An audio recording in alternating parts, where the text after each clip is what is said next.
வீட்டில் குக்கி பண்ணலாமா? 3/4 cup of salted butter எடுத்திருக்கேன். ரூம் டெம்பரேச்சரில் இருக்கட்டும் butter. Then 1 cup of sugar எடுத்துக்கோங்க. நான் இதில் ப்ரௌன் சுகர் எடுத்திருக்கேன். பட்டர் அண்ட் சுகர் நல்லா மிக்ஸ் ஆகிட்டதுக்கப்புறம் 2 எக்ஸ் 1/1 ஆட் பண்ணிக்கோங்க. எக் நல்லா பீட் ஆனதுக்கப்புறம் 1 tablespoon of vanilla essence and 1 teaspoon of baking soda எடுத்திருக்கேன். உங்களோட பட்டர் சால்டட் பட்டர் இல்லைன்னா இந்த ஸ்டேஜில் 1 டீஸ்பூன் ஆஃப் சால்ட் ஆட் பண்ணிக்கோங்க. Followed by 2 cups of all purpose flour. இதுக்கு பதிலாக ஹோல் வீட் ஃப்ளாரும் ஆட் பண்ணிக்கலாம். ஃப்ளார் ஈவனாக மிக்ஸ் ஆனதுக்கப்புறம் 1 cup of chocolate chips add பண்ணிக்கோங்க. தென் குக்கி பேனில் பார்ச்மெண்ட் பேப்பர் லைனப் பண்ணிவிட்டு நம்ம குக்கி டோவை எடுத்து ஸ்கூப் பண்ணி வச்சிடலாம்.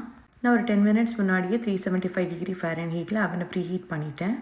ஸ்கூப் பண்ண குக்கி டோவை ஃப்ளாட்டன் பண்ணிவிட்டு ப்ரீ ஹீட்டட் அவனில் 10 to 12 மினிட்ஸ் குக் பண்ணி எடுத்திங்கன்னா சுவையான குக்கி ரெடி ஆகிடும். அவன்லேருந்து எடுத்த குக்கீஸை ஆற வச்சுட்டுங்க. ஆற வச்சிட்டதுக்கப்புறம் ஏர்டைட் கண்டெய்னரில் ஸ்டோர் பண்ணிக்கிட்டிங்கன்னா 6 to 10 days வெளியிலேயே நல்லாயிருக்கும். பிடிச்சிருந்தா ட்ரை பண்ணி பாருங்கள். ட்ரை பண்ணி பார்த்துட்டு உங்களோட கமெண்ட்ஸை சொல்லுங்கள். தேங்க்யூ. அதுமா குக்கி எப்படி இருக்கு? நல்லா இருக்கு. சாரா குட்டி குக்கி எப்படி இருக்கு?